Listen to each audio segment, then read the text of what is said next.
you have Hamas, you have communal pressures.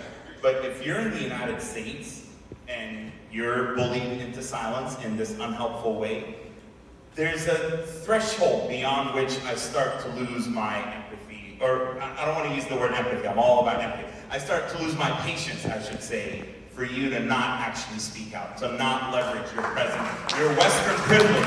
That is Western privilege that we have a role and a duty to use, which is the privilege of freedom of speech, the privilege of having safety, the privilege of having our basic necessities met. So I absolutely work with this theme of silence and what it means and where it's coming from. As for your earlier question, I mean, no doubt, and as part of trying to hold, like, be nuanced and be accurate, on the one hand, Hamas isn't straight up the Taliban or ISIS in the sense that they are not as fascistic as some of these Islamist terror groups. On the other hand, Hamas has adapted a more sophisticated, more gradual approach, to Islamize the society.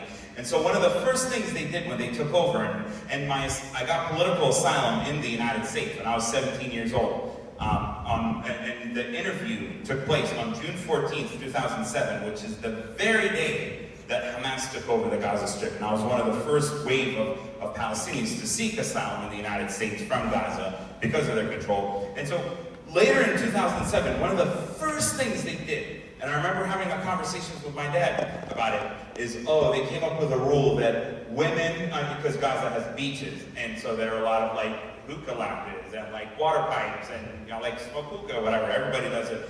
Women cannot smoke hookah in public on the public beach, on the beaches, because that's just like, it's not civilized, that's the word they use. So it was like almost immediate, and then they were like, they gauged some of the public pushback, and then they would roll it back, and then, years later, actually we don't want women to leave Gaza through the Rafah border crossing, the passenger crossing, without the approval of a guardian.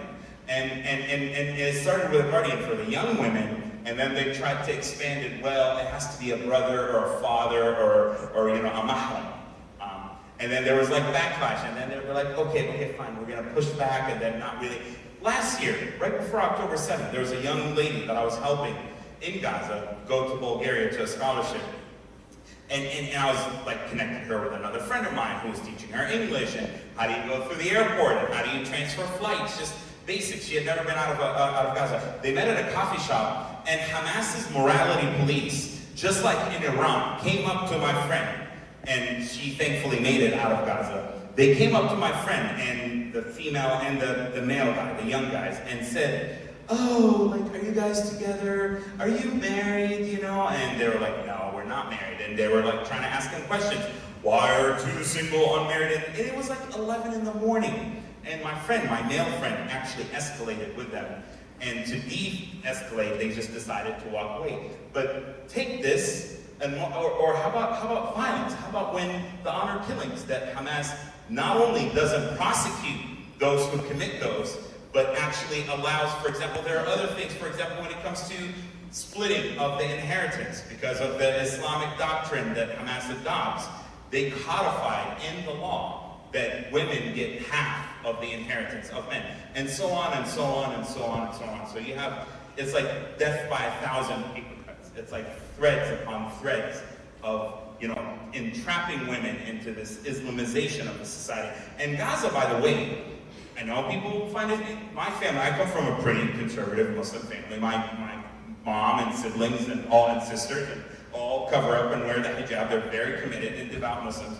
But in the 70s, and like even up into the early 80s, there are pictures of my aunts and my mom in skirts and in pants and in like cuts and stuff like that. This started in the early to mid 1980s with the Mujamma Islami, the Islamic complex. And that's how you hear about Hamas having the social services. And it creeped up to political activism. Then it creeped up to militant activism. And so, unfortunately, the women of Palestine in general, but especially the women of Gaza, over, I would say, a 3.5-decade period, have suffered from the Islamization of society in a way that is inherently inconsistent with Palestinian culture and Palestinian values that were largely secular. Yes, Islam was a big part of the Palestinian national identity, but it was always as something that goes along with the national identity, not this like, oh, we are Muslims first and then Palestinians. And I'll conclude with this, just on this, and that's the thing about Hamas, is from the very beginning, they said it out in the open, mainline headlines. We don't care about Palestinian identity. We don't care about the Palestinian state. Mahmoud al-Zahar, and I was in Gaza when all these leaders, these disgusting leaders were there. He would say, oh, the Palestinian flag is like a little toothpick. He said that in 2007. It was only after the Palestinian National Project hit a roadblock that Hamas decided, all right, we're going to rebrand from pure Islamism to be national Islamists. And so that's why you started having the Nukhba, the Hamas's elite fighters that committed those horrendous atrocities on October 7th, when they actually still wore uniforms, not like what they do as cowards today. They started wearing, you saw all the Hamas fighters getting issued the Palestinian patch insignia to say that we are nationalist Islamists. So unfortunately, the women of Gaza, just like in a different way, have paid a heavy price. Thank you so much. I've been told we need to wrap it up. So just very quickly, I want to go through every one of you. What should this film leave with us in terms of what we need to do, each one of us, what we need to do next to make sure that we're doing our part? But really leave it for one sentence. Go ahead. I'm going to answer this question as a Jew and as an Israeli citizen, that what this film did for me, that reminded me that if I am not the owner and the narrator of my own story, someone will take it from me, and it is my duty to continue to talk about this movie, to talk about these women, and to, when I walk into a room of women's rights organizations, that I don't leave those two parts of me outside, and I insist that people look me in the face and recognize what my people are going through, what these women have gone through, and I'm not going to back down.